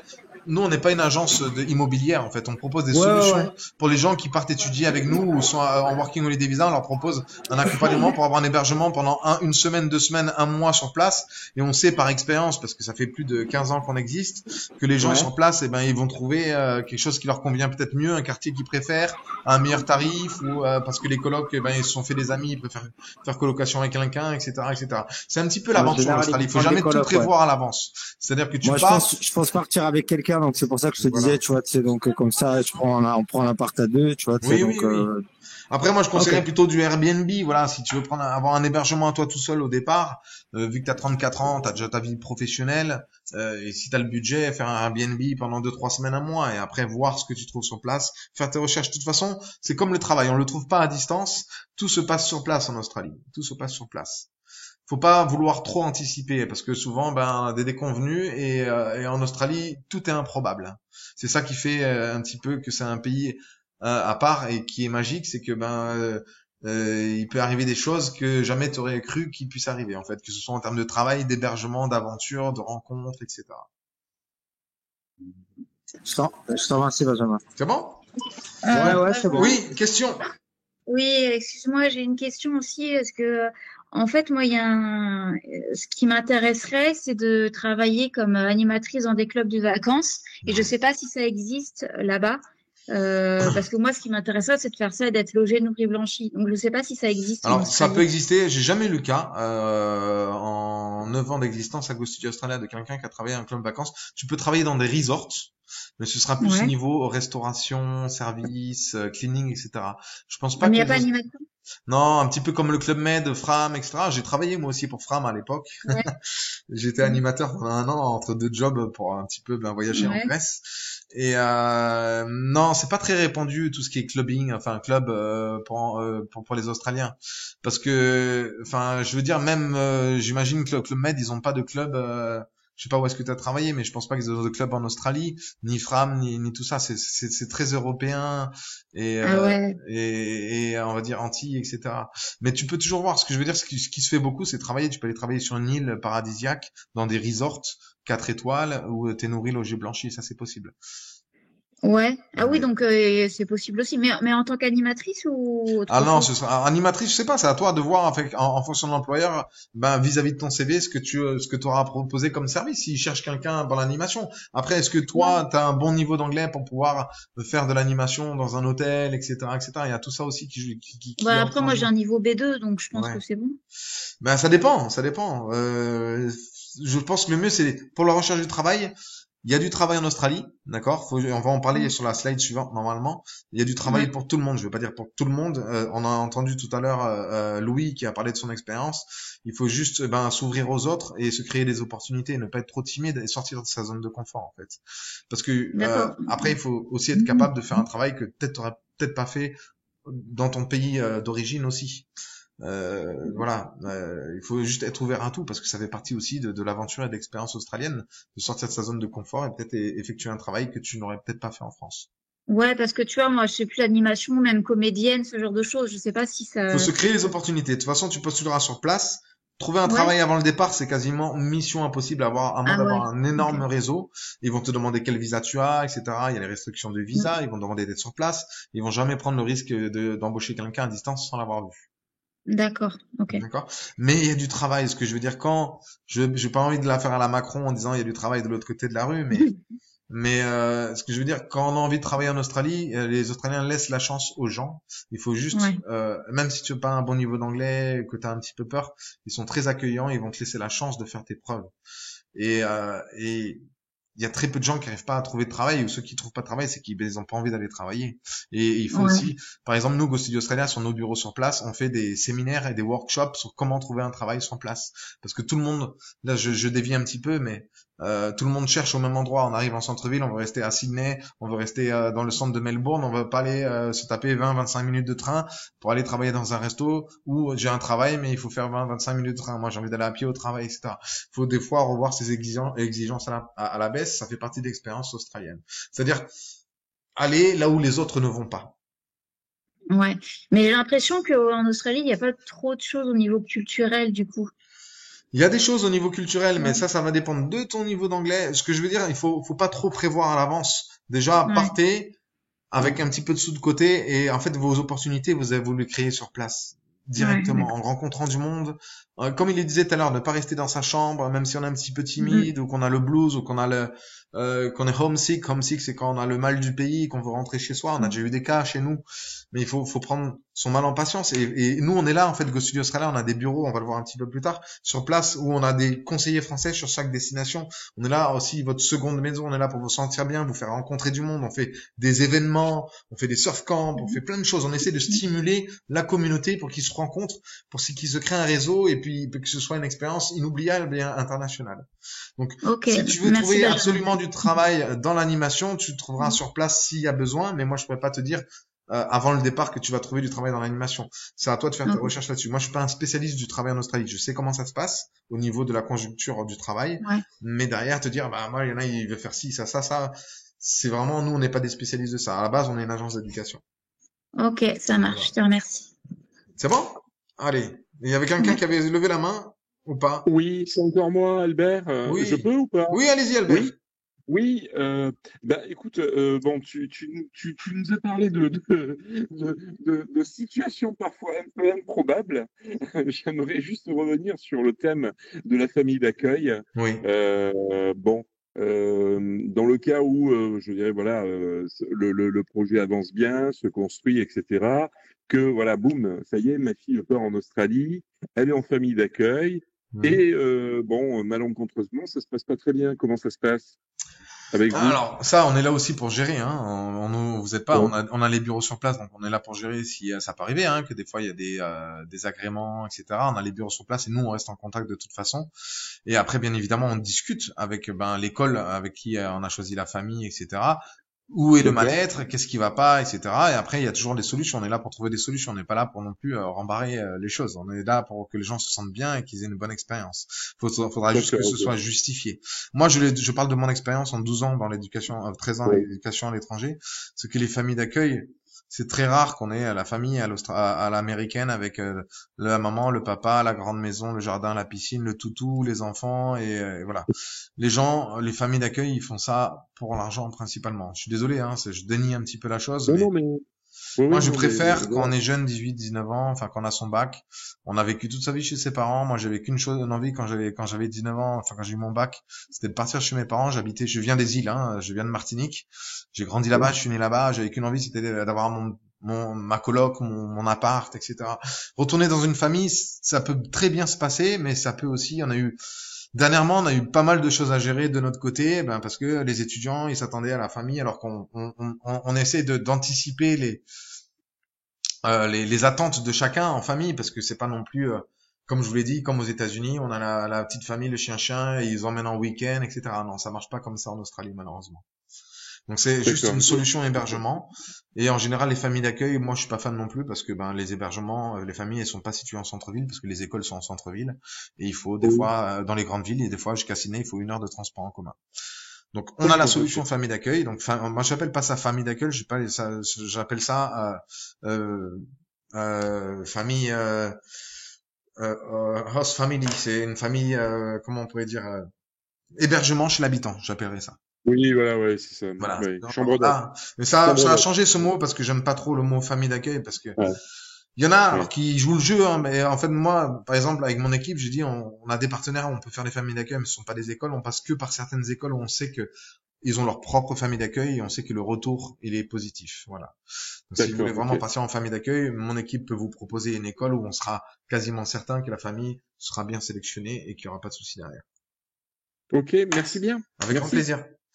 Alors, le logement, le travail. Maintenant, le salaire en Australie est de plus de $20 de l'heure, plus de $20 de l'heure, voire plus les week-ends et jours fériés. Donc, on va dire c'est 1,5 fois le SMIC français, grosso modo.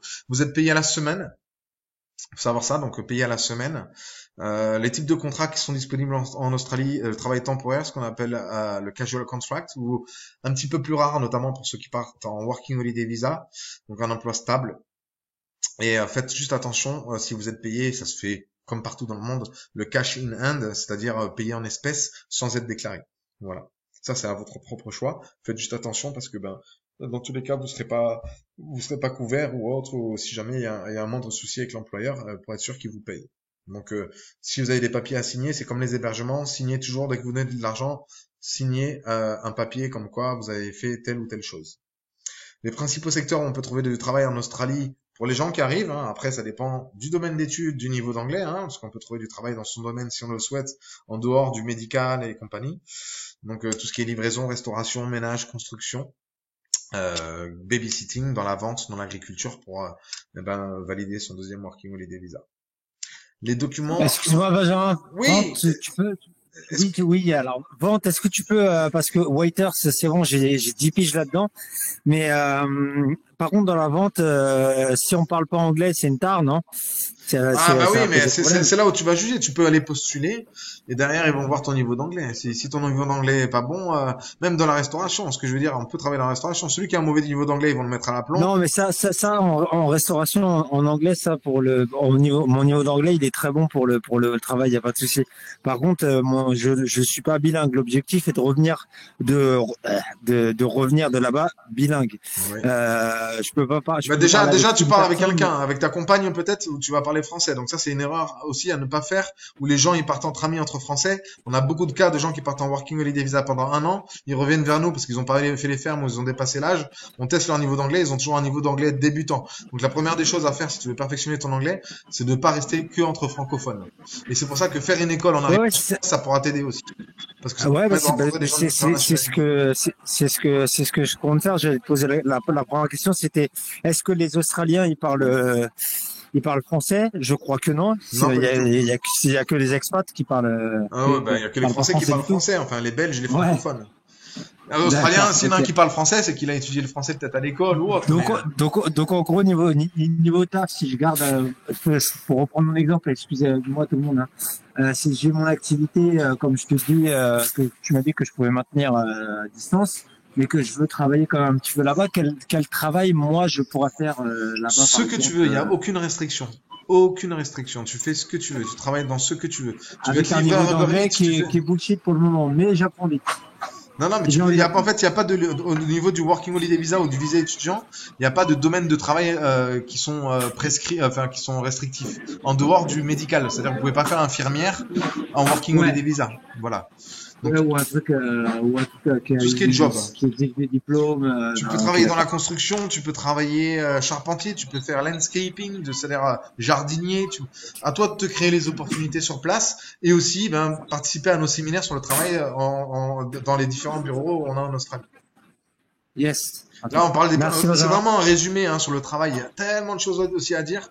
Là, on veut vous donner les éléments qui sont indispensables pour vous une fois que vous allez arriver en Australie, notamment au niveau des documents. La première des choses qu'il y a à faire quand on arrive en Australie, et ça aussi, on s'en occupe pour vous gratuitement, si vous passez via nos services ou si vous étudiez en Australie, c'est le Tax File Number. Le Tax File Number, c'est le numéro de sécurité sociale australien qui va vous permettre de travailler si vous voulez. Si un employeur il va dire je vous embauche, quel est votre TFN? Il faudra lui donner votre TFN. En fait, vous le faites dans la semaine où vous arrivez sur place. Vous avez votre numéro provisoire, vous avez un email qui vous donne comme quoi vous avez appliqué au TFN et après vous recevez votre carte TFN chez vous à l'adresse que vous avez mis directement et qui vous suivra tout au long de votre vie. Parce que le TFN, c'est comme le numéro de sécurité sociale, c'est valable à vie. On n'a pas plusieurs numéros de TFN. Une fois que vous avez appliqué à ce numéro de TFN, il vous permet de travailler légalement pour un employeur. Ensuite, vous avez l'Australian Business Number. Ça, c'est pour ceux qui souhaitent travailler en tant que auto-entrepreneur, qui ne veut pas être employé ou salarié. D'accord? C'est comme un numéro de SIRET, si vous voulez, qui est propre à soi-même. Ça se fait en ligne et gratuitement. Et ça aussi, on peut vous accompagner pour le faire si vous passez par nos services. Et ça se fait uniquement sur place. Donc, le ABN et le TFN.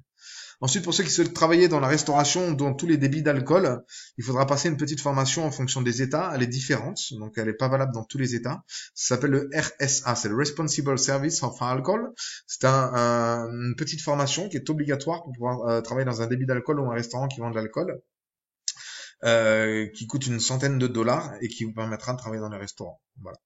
Et vous avez la même chose pour tout ce qui est gambling. Gambling, c'est tout ce qui est jeu d'argent. Parce que vous allez voir qu'en Australie, dans les pubs et dans les bars, il y a beaucoup de machines à sous.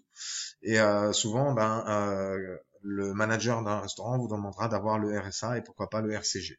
Voilà, c'est pour en fait, si vous voulez, prévenir des gens qui sont alcoolisés dans le bar, dans le pub, etc.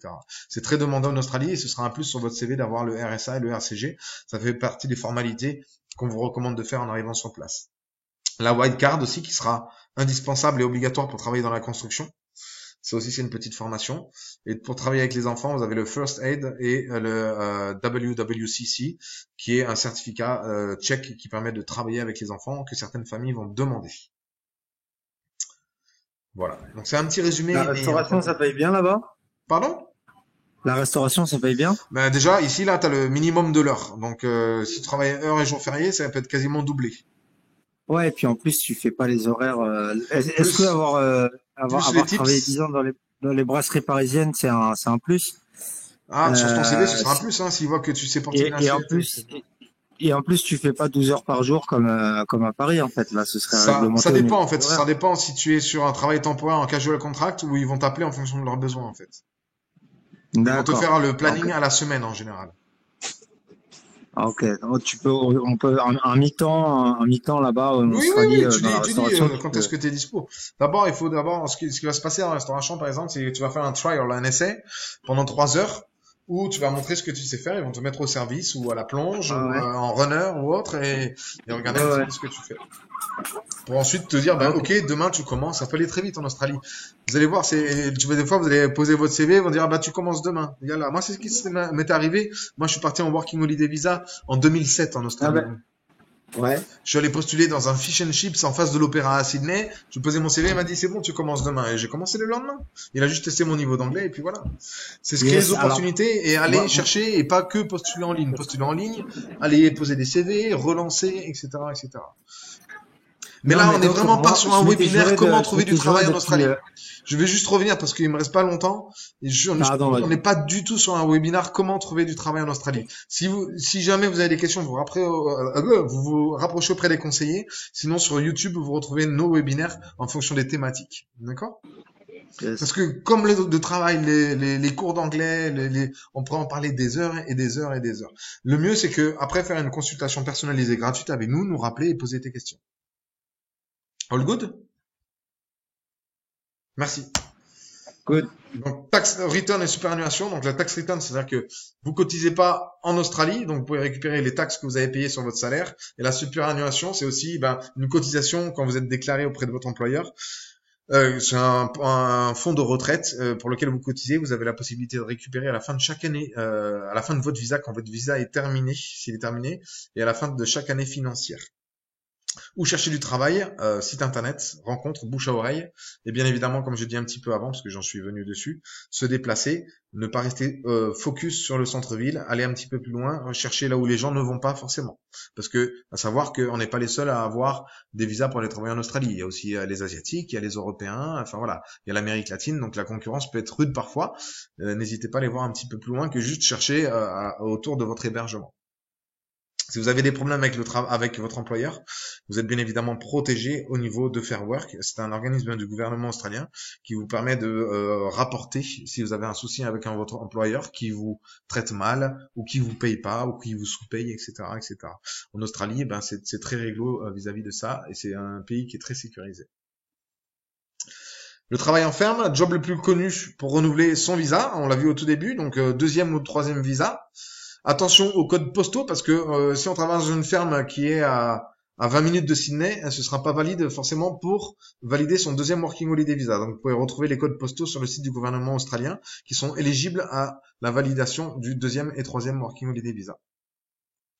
Vous n'êtes pas obligé de travailler en ferme. D'accord? Qui dit Working Holiday Visa ou PVT ne veut pas dire forcément travailler en ferme. Vous pouvez aussi travailler, comme on l'a vu un petit peu plus haut, dans n'importe quel domaine, la restauration, avec les enfants, dans la construction, etc., etc. Faites attention, si vous travaillez en ferme, au salaire au rendement. Souvent, on vous propose le salaire au rendement, c'est-à-dire en fonction du nombre de kilos ou autre que vous allez récolter, que ce soit fruits et légumes. Les conseils de GoStudy. Chercher sur place avant le départ, c'est très compliqué. Se créer un réseau, donc aller aux événements GoStudy Australia, sortir de sa zone de confort, ne pas avoir peur d'aller au contact de l'autre, quitte à parfois baragouiner en anglais, mais le but c'est de perfectionner son anglais, booster son anglais et rester bien évidemment positif. Pourquoi partir avec GoStudy Australia? On arrive bientôt sur la fin. Alors, ça fait depuis 2007 qu'on existe, donc plus de 16 ans d'expérience. Nos tarifs sont garantis les meilleurs. Si vous trouvez moins cher ailleurs, sur nos écoles, on s'aligne au prix, ce qui est quasiment jamais arrivé. On a accompagné de plus de 40 000 personnes depuis notre existence en Australie, parce que nous avons donc des bureaux en France, on avons des bureaux en Italie, des bureaux en Espagne, en Amérique latine, au Chili, au Mexique et en Colombie. Et bien évidemment, nous avons aussi des agences sur place sur 6 destinations, à Sydney, Brisbane, Gold Coast, Perth et Melbourne. Voilà. Donc, on fait l'accompagnement, nous, depuis le départ. Et si vous passez par nous, vous êtes pris en relais par nos équipes sur place, francophones, qui sont sur les destinations que je vous ai, on va dire, citées. Donc, vous n'êtes pas laissé au dépourvu. Vous avez une seconde maison Go Studio Australia. On est disponible tout le temps, quasiment, notamment moi, sur WhatsApp. Je suis assez réactif et mon équipe aussi, qui sont allés en Australie. Perrine, Alexandre et Elvire ont tous une expérience en Australie. Alexandre, qui est d'ailleurs un de nos anciens étudiants, qui est embauché chez Go Studio Australia il y a un petit peu plus d'1 an maintenant, qui lui sait très bien parler de son expérience parce qu'il est passé et il a étudié à Brisbane dans une de nos écoles partenaires. Donc voilà. Donc nous, en fait, on est des passionnés. On est là pour véhiculer et donner notre passion aux autres de partir en Australie et pas choisir un autre pays forcément, parce que c'est un pays où on va pas tous les 4 matins, qui est à l'autre bout du monde, mais en général, quand on y va, c'est 1 à 2 fois dans sa vie. Je vous montre juste une petite dernière vidéo et après on fera un petit question-réponse parce qu'il y a des gens qui ont peut-être pas parlé. J'ai pas regardé les mains levées parce que je suis sur la présentation et après on se dira au revoir.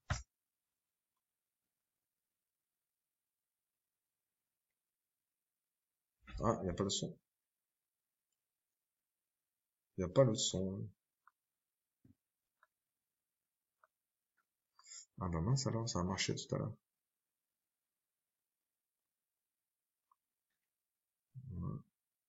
Bon, j'ai fait un test avant la réunion et ça a fonctionné.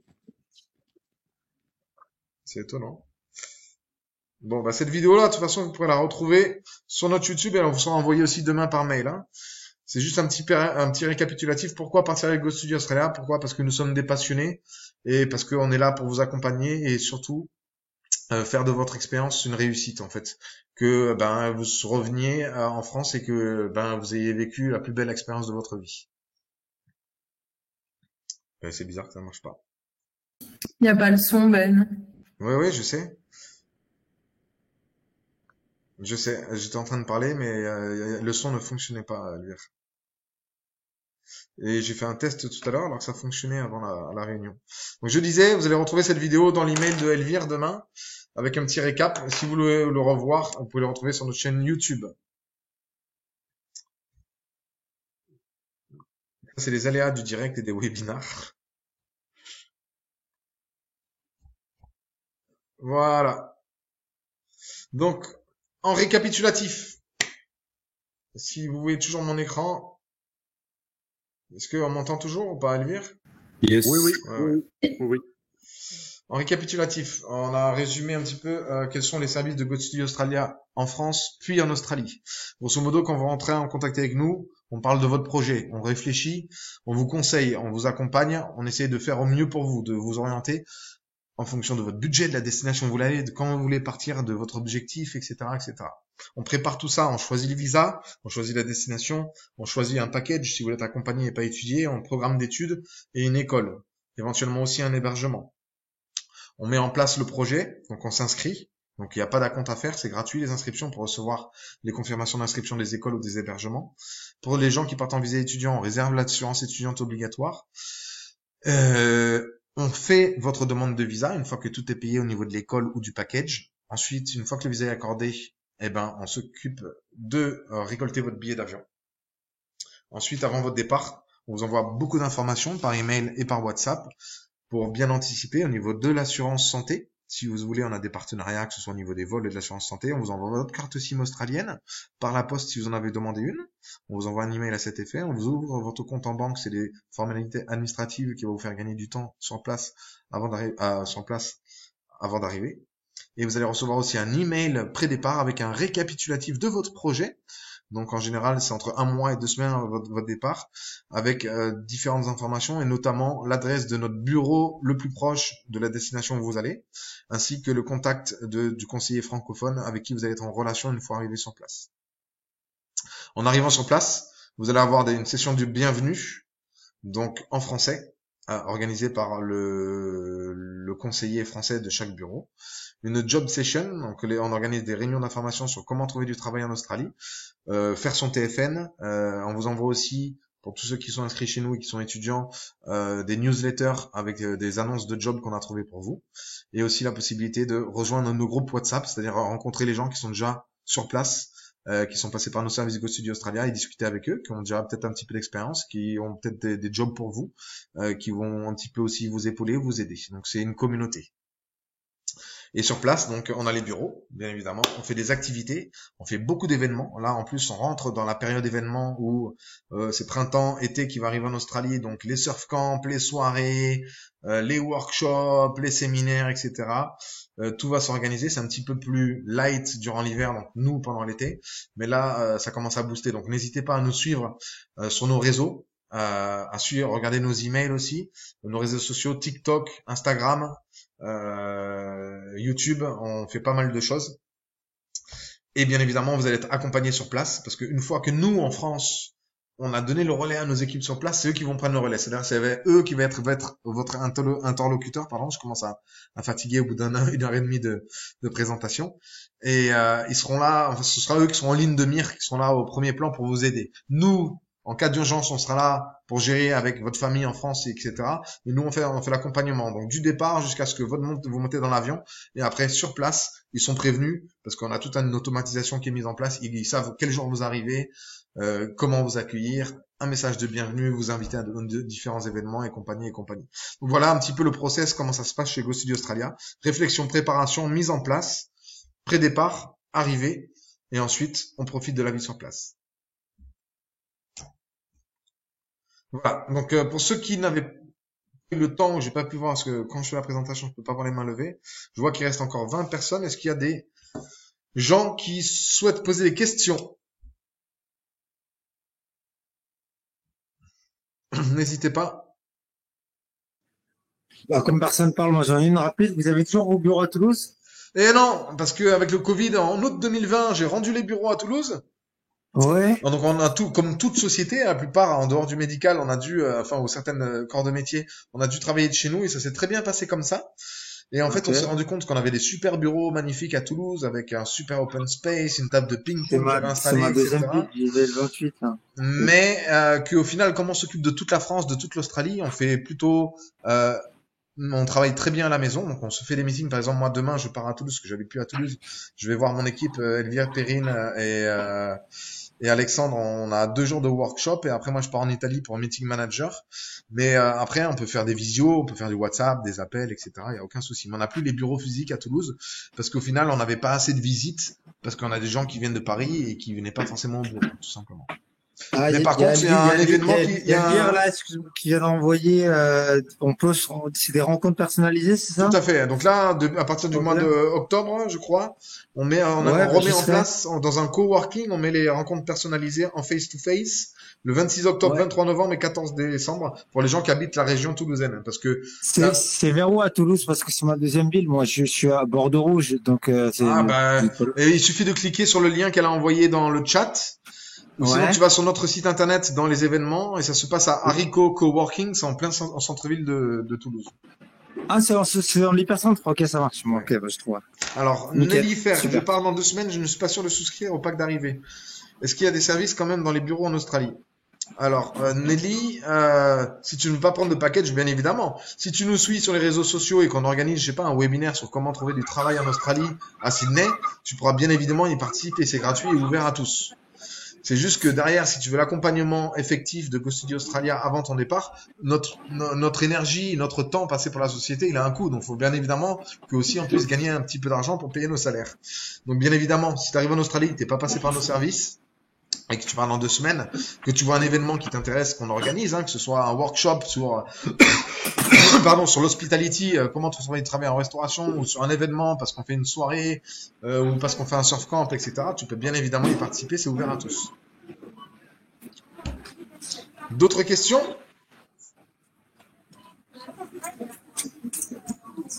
A priori, pas d'autres questions. Du coup, moi je vous invite, donc pour tous ceux qui sont inscrits, ils sont dans notre base de données, vous allez recevoir un email. N'hésitez pas à nous recontacter en répondant à l'email ou à appeler directement à l'agence, on a un numéro fixe, hein, bien évidemment.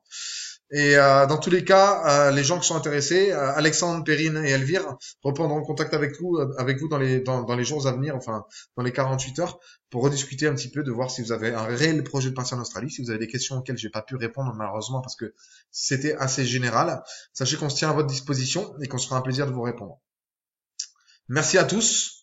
Merci beaucoup Benjamin pour la présentation, c'était top. Désolé pour le bruit, je suis dehors un petit peu à l'arrache. Pas de souci. L'essentiel c'est que tu sois resté jusqu'au bout parce que je sais que c'est un petit peu long et en espérant tous vous rencontrer un jour en Australie. J'attends le replay sur YouTube avec impatience parce que j'ai suivi ça un petit peu à l'arrache là. Pas de souci, pas de souci. Après il y en a d'autres. Si tu regardes sur YouTube Go Studio Australia et tu vas dans l'onglet France, il y en a déjà.